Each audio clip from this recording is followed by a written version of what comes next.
hutan terintegrasi itu ke masyarakat bawah itu belum luas. Jadi banyak warga juga, khususnya daerah-daerah seperti kami di sini, yang belum memahami tentang integrasi. Misalnya ada beberapa orang yang warga belum paham mengenai penggunaan dari sebuah kartu itu untuk integrasi.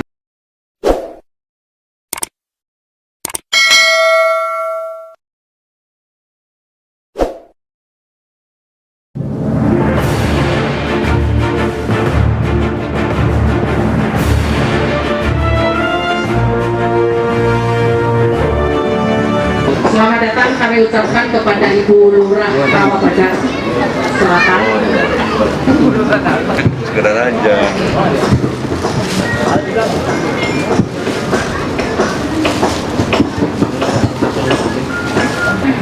Provinsi DKI Jakarta tahun anggaran 2022 yang diselenggarakan oleh anggota DPRD DKI Jakarta Komisi A, Ibu Agustina.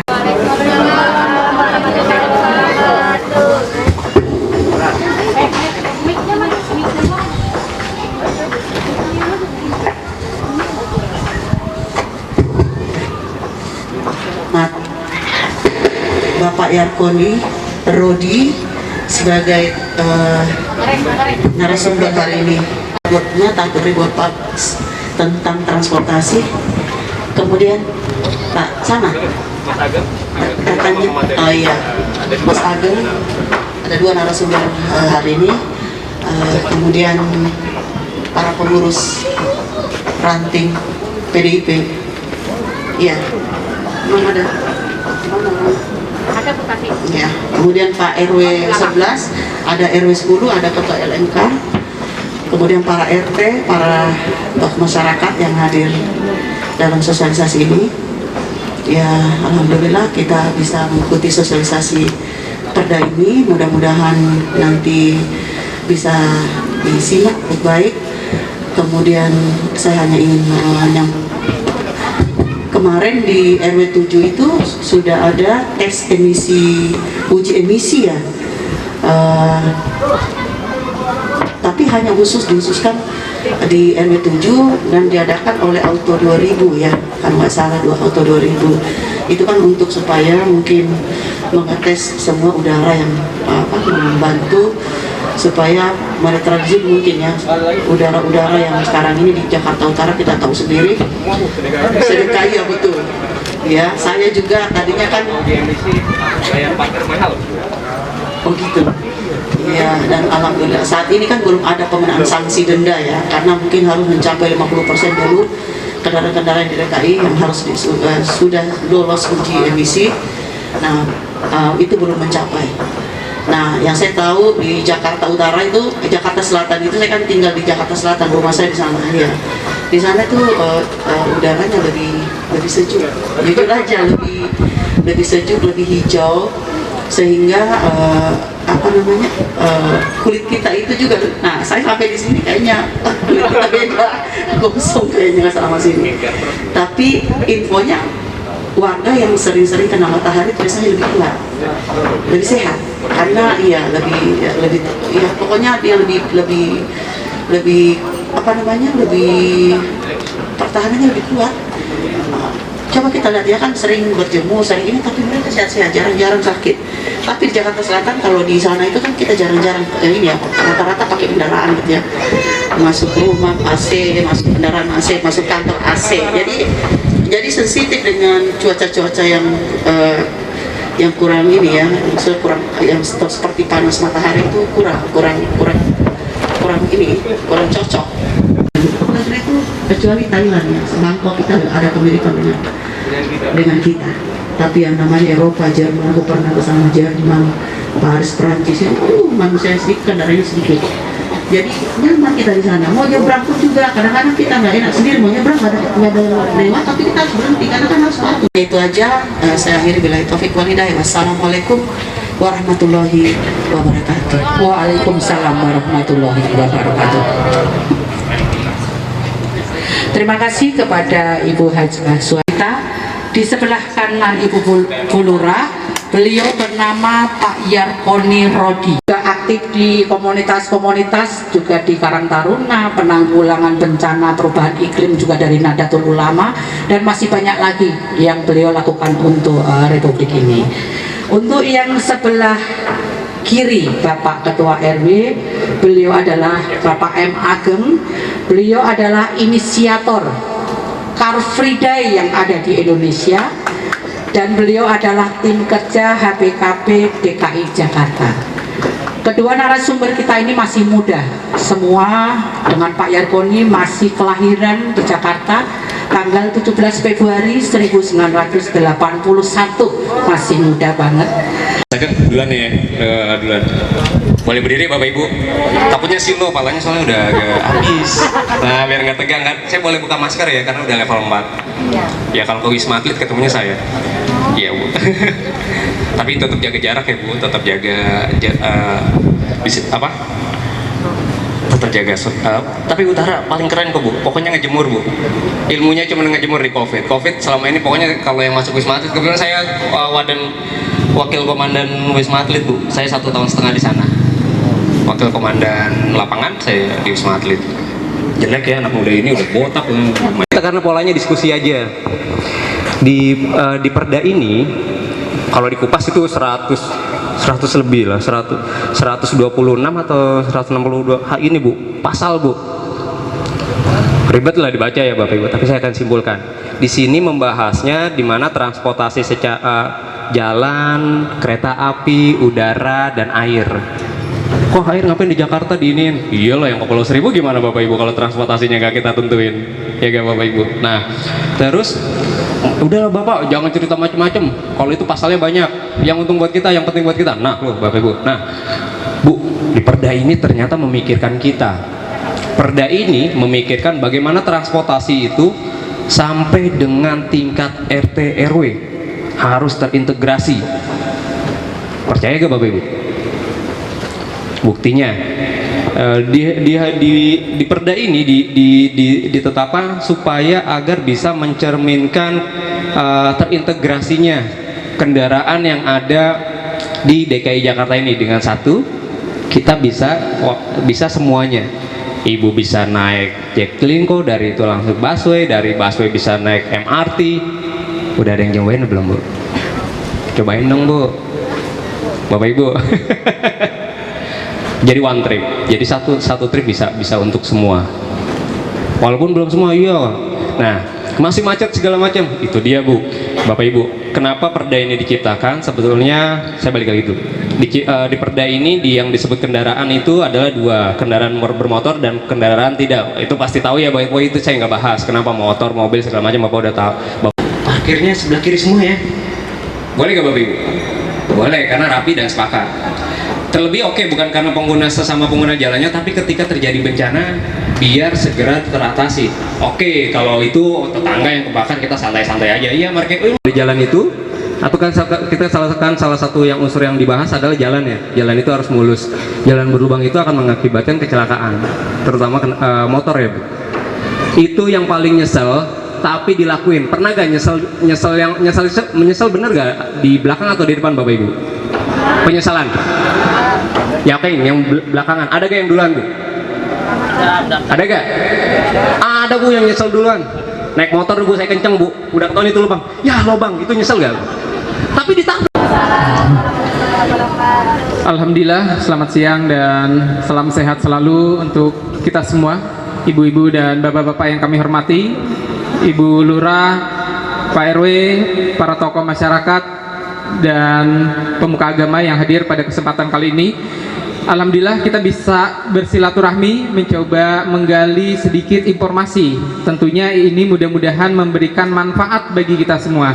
Karena dengan adanya informasi ini tentunya ibu-ibu dan bapak-bapak sekalian bisa tahu tentang apa sesungguhnya manfaat dari perda itu dibuat. Apa harapannya dengan adanya sebuah perda itu bagi kita masyarakat. Karena sesungguhnya masyarakat ini punya peran besar dalam menghasilkan perda. Karena di dalam perda inilah biaya pembangunan di DKI itu yang dibebankan itu berasal dari masyarakat. bayangkan pajak yang dibayar oleh Bapak Ibu sekalian setiap tahun rutin, pajak kendaraan bermotor dikumpulkan, itu ternyata menjadi salah satu PAD terbesar di DKI Jakarta. Itu harus bisa merasakan keamanan, kenyamanan, bagaimana menikmati transportasi yang baik. Nah, kalau di Jakarta Utara ini kan kalau kita lihat transportasi untuk berjalan kakinya sudah aman apakah belum? Ibu-ibu kalau mau ke kantor kelurahan, ke fasilitas publik, puskesmas, ke kantor-kantor pemerintahan, apakah sudah merasakan kenyamanan berjalan kaki? Nah, kalau belum, berarti ini harus didorong, harus ada upaya masyarakat untuk bisa mengutarakan apa yang harus didapat untuk mendapatkan kenyamanan berjalan kaki, trotoar yang sudah layak atau belum. Terutama ini bagi kaum difabel, mungkin ibu-ibu hamil atau kaum manula, itu harus mendapatkan fasilitas yang nyaman ketika mereka berjalan kaki atau menuju publik transportasi massal. Kalau di dalam makalah mungkin nanti bisa dilihat dan dibaca-baca. Jadi prioritas yang pertama itu adalah pejalan kaki dan sepeda.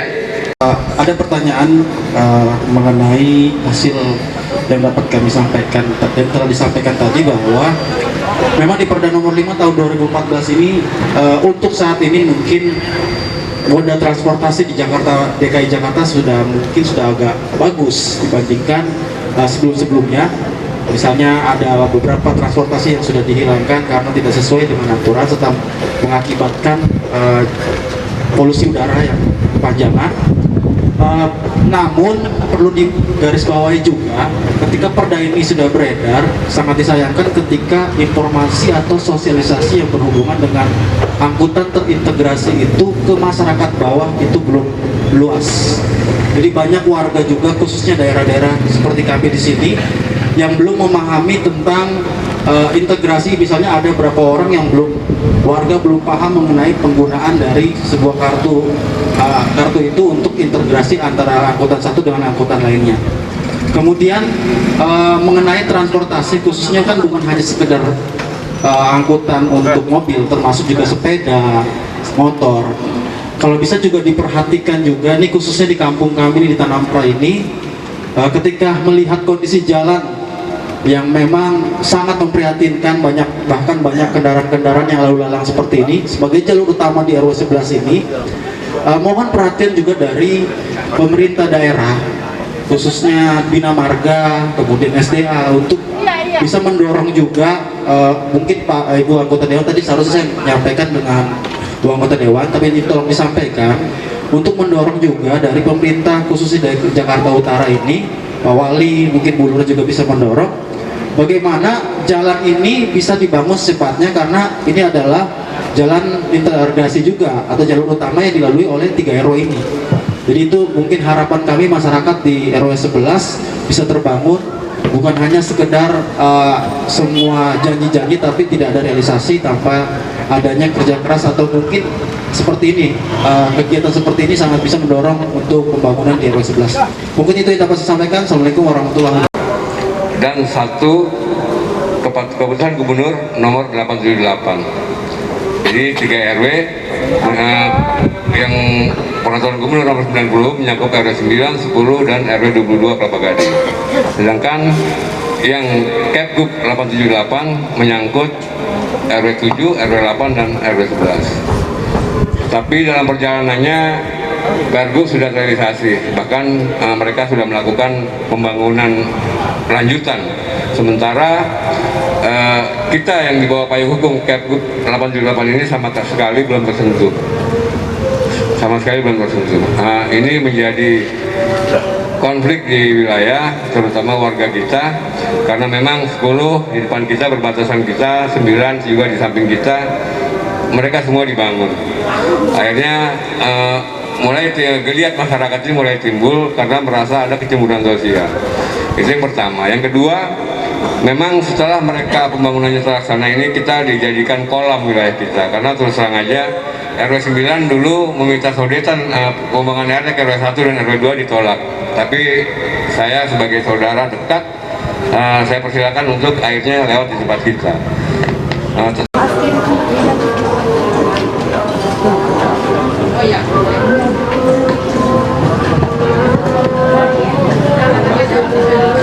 Ibu Senatun.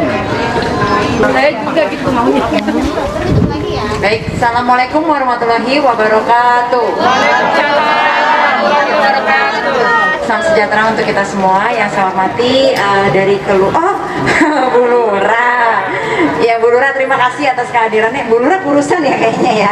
Saya tadi waktu lihat, puasa ya, atau banyak pikiran kali Bu ya. Oh iya. Lalu terima kasih juga untuk kelurahan dan jajaran, ada Pak RW dan juga para RT yang hadir, LMK, lalu 3 pilar juga dari narasumber yang hadir hari ini. Terima kasih telah menyampaikan paparannya, dan juga ada dari struktural PDI Perjuangan di RBS. Merdeka! Merdeka! Merdeka! Oke, jadi sehat ya ibu-ibu ya? Oh, ada bapaknya dikit ya. Bapak ibu sehat? Oh, ini para kader Dawis. Oh, kebanggaan dari Bu Lurah. Yang mana tepuk tangannya? Oh, aduh, luar biasa.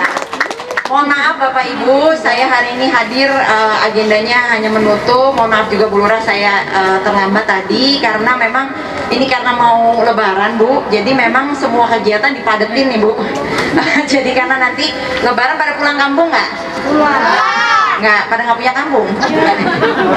Ya, jadi memang Lebaran kali ini meskipun kita masih pandemi tapi sudah dilonggarkan sedikit demi sedikit karena memang sudah melandai ya Bu ya di RBS. Bagaimana Bu? Alhamdulillah melandai. Pada vaksin ya udah ya? Vaksin ketiga udah belum? Belum. Nah, yang belum ayo cepetan vaksin supaya kita cepet-cepet endemi Bu Ibu ya. Jadi nanti juga kalau mau Lebaran mau silaturahmi kita insya Allah sudah pada herd immunity ya. Jadi karena nanti Lebaran juga liburnya cukup lama, ada cuti bersama, ada libur, dan juga yang pastinya Bapak Ibu bisa berkumpul sama keluarga tapi tetap prokes ya. Makanya dari itu di DPRD DKI Jakarta juga kegiatan-kegiatan semua dipadatkan sebelum cuti dan juga libur Lebaran yang nanti kira-kira 10 hari Bu ya. Jadi tetap prokes, tetap semangat, tetap sehat karena kita juga tetap mengadakan kegiatan juga tetap dengan prokes kesehatan ya. Nah mungkin dari saya hanya begitu aja. Kalau nanti mungkin ada laporan, ada yang perlu ditindaklanjuti, yang perlu dikoordinasi dengan kelurahan, nanti biasa saya koordinasi dengan Bu Lurah, kecamatan atau dinas-dinas terkait. Ini tadi juga Pak RW ya soal kok ada yang sudah ditindaklanjut di sini belum gitu kan, yang kok belum ditindaklanjuti, besok mau ke wali kota ya Pak ya. Insya Allah nanti saya juga kawal, saya dorong ya, mudah-mudahan bisa lancar. Mohon doanya ibu-ibu. Memang saya ini kan wakilnya dari Bapak Ibu, jadi sudah tugas dan kewajiban saya untuk mendorong dan juga menyampaikan aspirasi dari Bapak Ibu sekalian ya. Ibu Bapak Ketua RT, Dawis, pengurus ranting PDI Perjuangan Kelurahan Prabada Selatan, dan semuanya yang mohon maaf tidak bisa kami sebutkan satu persatu tanpa mengurangi rasa hormat. Kami ucapkan terima kasih banyak, dan apabila ada salah-salah kata kami mohon dibukakan pintu maaf yang seluas-luasnya. Kami akhiri, wabillahi taufiq wal hidayah, wassalamualaikum warahmatullahi wabarakatuh. Ya, untuk selanjutnya nanti dibantu oleh saudara kita Bu Adi dengan Pak Suroto yang ada di meja belakang ya. Terima kasih.